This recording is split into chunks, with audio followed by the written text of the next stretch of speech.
اللہ رب العالمین والصلاة والسلام علی سید الانبیاء والمرسلین اما بعد فاعوذ باللہ من الشیطان الرجیم بسم اللہ الرحمن الرحیم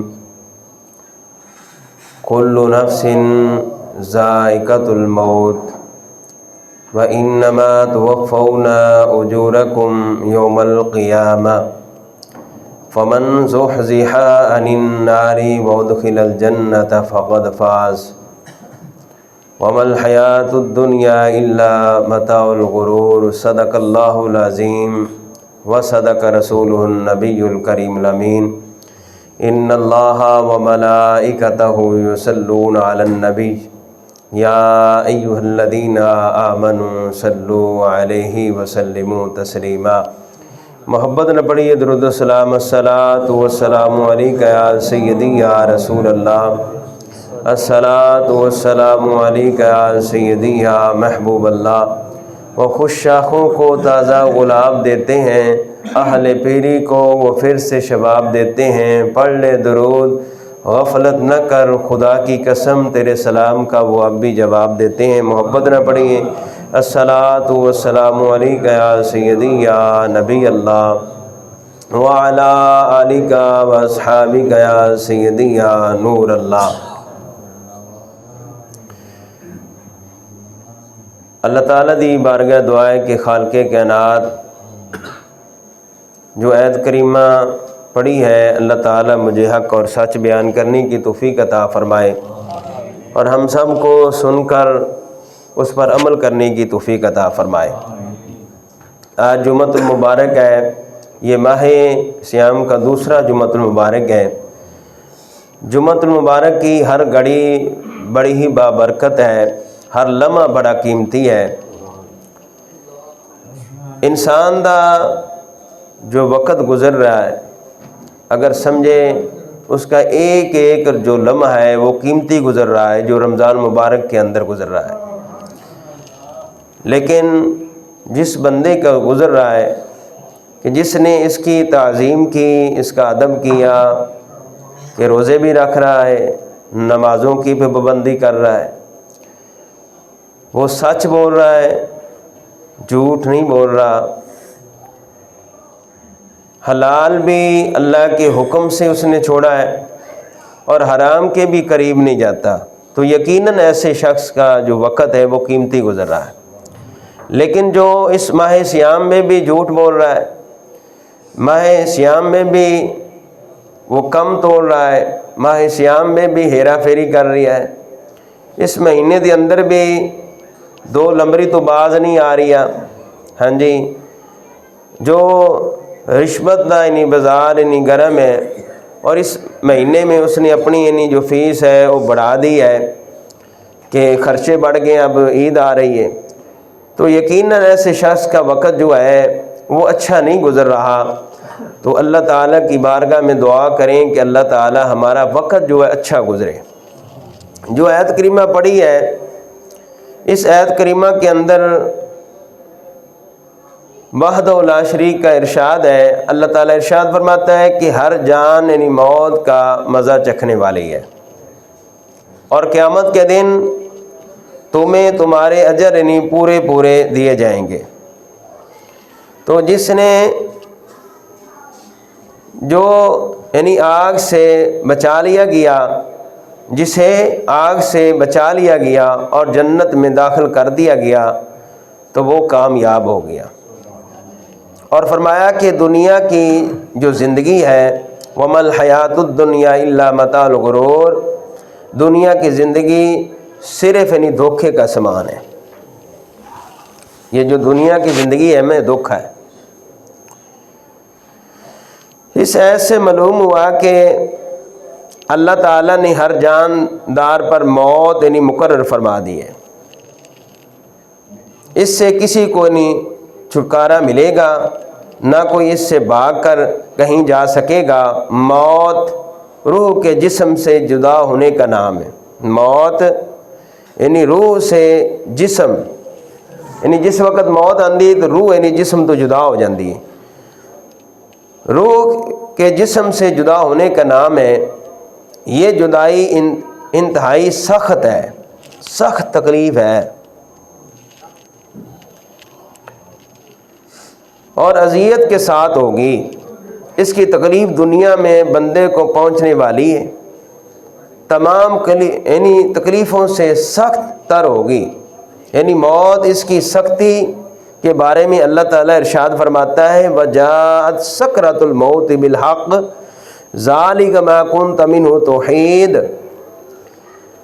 ذَلِكَ مَا كُنْتَ مِنْهُ تَحِيدُ. یعنی موت کی سخی یعنی سختی حق کے ساتھ آئے گی. اس وقت کہا جاتا ہے یہ وہ موت ہے جس سے تو بھاگتا تھا. یاد رکھیں کہ جو موت کی سختی ہے،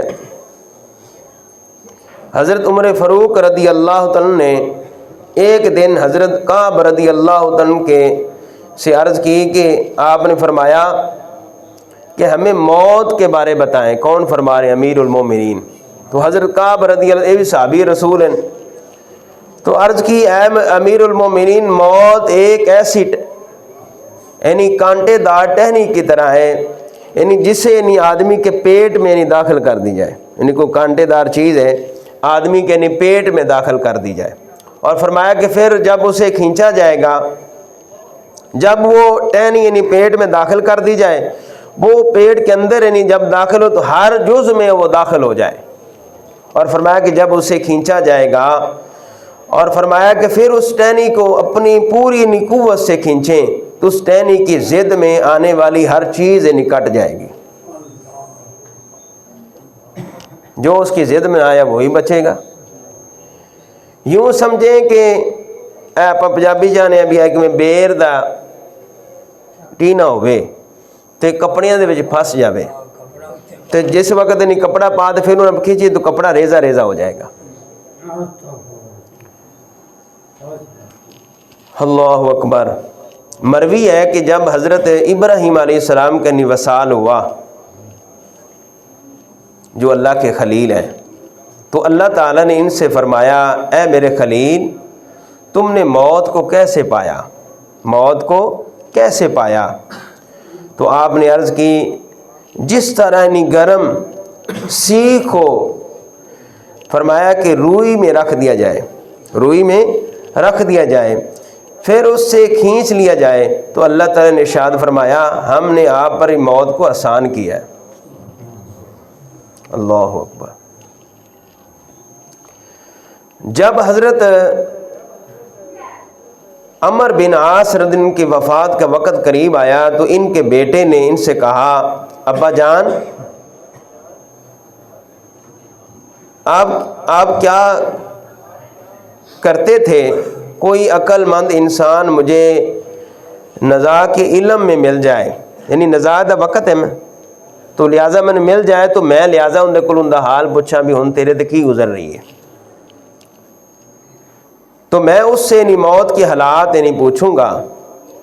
تو آپ سے زیادہ عقل مند کون ہوگا؟ یعنی بیٹا والد نو کہہ رہی ہے بھی تسی بڑے میرے نزدیک نہیں بڑے عقل مند ہو، برائے مہربانی آپ مجھے موت کے نہیں حالات بتا دیجیے.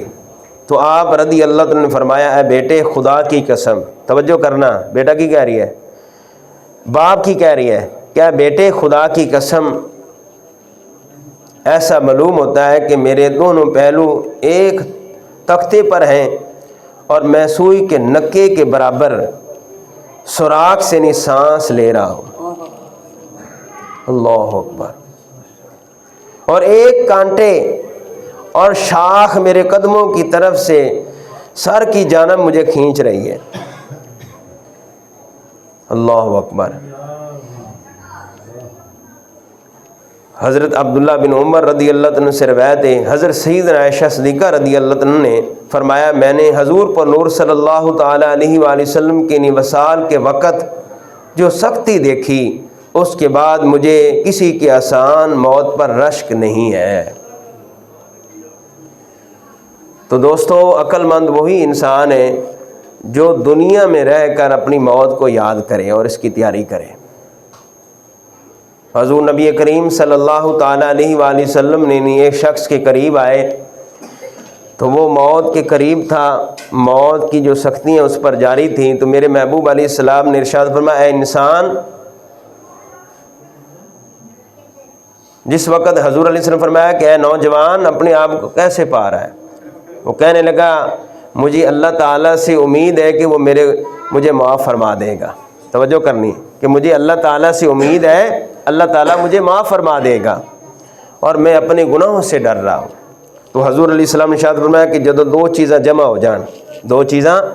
ہو جان تو میرے محبوب علیہ السلام نے فرمایا کہ انسان جس چیز سے ڈرے گا اللہ تعالیٰ اس کو اس سے امن میں رکھے گا، اللہ تعالیٰ اس کو اس سے امن میں رکھے گا۔ تو دوستو اب غور کریں کہ ہمیں کس چیز کا خوف ہے۔ دنیا ہاتھ سے چلی جائے ہم بڑے افسوس کرتے ہیں، دنیا کا نقصان ہو جائے تو ہم جگہ جگہ پر چرچا کرتے ہیں، جتنی دیر چرچا نہ کر رہے سکون نہیں ملتا، پھر بھی رات اٹھتے ہیں تو اسی چیز کا چرچا، دن کو اسی چیز کا چرچا، دوستوں میں بیٹھتے ہیں اسی چیز کا چرچا، رشتہ داروں میں بیٹھتے ہیں اسی چیز کا چرچا، لیکن کدے نماز رہ جائے اس پر بھی کبھی افسوس کیا ہے؟ کبھی ہماری تکبیر اللہ رہ جائے اس پر بھی کبھی افسوس کیا ہے؟ اور رمضان شریف کے روزے چھوٹ جائے کیا اس پر بھی افسوس ہے؟ ماہ صیام میں ہمارا جو وقت گزر رہا ہے فضول گزرے کیا اس پر بھی افسوس ہوا ہے؟ لیکن وہ لوگ تھے اگر ان کی تکبیر اللہ بھی رہ جاتی سارا دن افسوس کرتے تھے، یار آج تکبیر اللہ رہ گئی ہے، آج ہماری تکبیر اللہ رہ گئی۔